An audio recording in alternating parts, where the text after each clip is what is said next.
আসসালামু আলাইকুম। ইমাস কুকিং ওয়ার্ল্ডে সবাইকে স্বাগতম। আজ নিয়ে হাজির হলাম স্বাস্থ্যকর লেবু পুদিনা চায়ের রেসিপি নিয়ে। তো চলেন দেখে আসি কিভাবে খুব সহজেই ঘরে তৈরি করে ফেলতে পারি এই রেসিপিটি। লেবু পুদিনা চায়ের জন্য আমাদের লাগছে আদা, লেবু, চা পাতা আর পুদিনা পাতা। আমি এখানে কয়েক টুকরা পুদিনা পাতা নিয়ে নিলাম।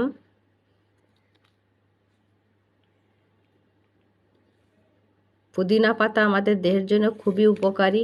এটা আমাদের দেহের অ্যান্টিঅক্সিডেন্ট হিসাবে খুবই কাজ করে এবং রক্তনালী পরিষ্কার করতে সাহায্য করে। একটি প্যানে আমি পানি বসিয়ে দিয়েছি এবং বলক চলে আসলে তার ভিতর থেতো করে আদা দিয়ে দিলাম। এবার পরিষ্কার করে ধুয়ে রাখা পুদিনা পাতা দিয়ে দিলাম। আমরা প্রতিদিনই সকাল কিংবা বিকাল যে কোনো একটা সময় এই চাটা রাখতে পারি। এটা আমাদের খুবই স্বাস্থ্যের জন্য উপকারী।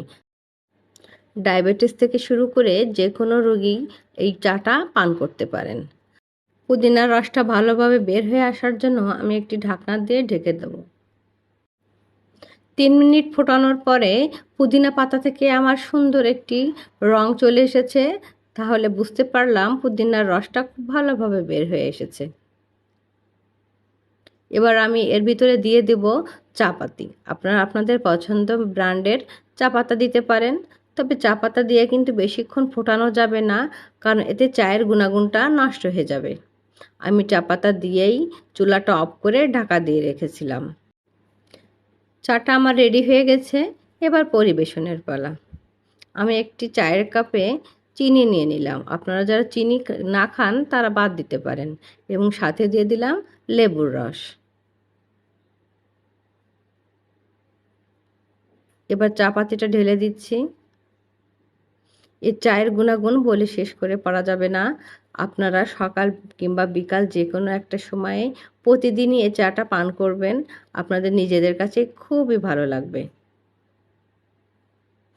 আপনারা চাইলে চিনির পরিবর্তে মধু অ্যাড করতে পারেন। এই লেবু পুদিনা চাটা আমার ভীষণ পছন্দ এবং আমার পরিবারের সবাই খুবই পছন্দ করে। তাই ঝটপট বানিয়ে নিলাম লেবু পুদিনা চা। আমার রেসিপিটি কেমন লাগলো অবশ্যই কমেন্ট করে জানাবেন। ইমাস কুকিং ওয়ার্ল্ডের সাথেই থাকবেন।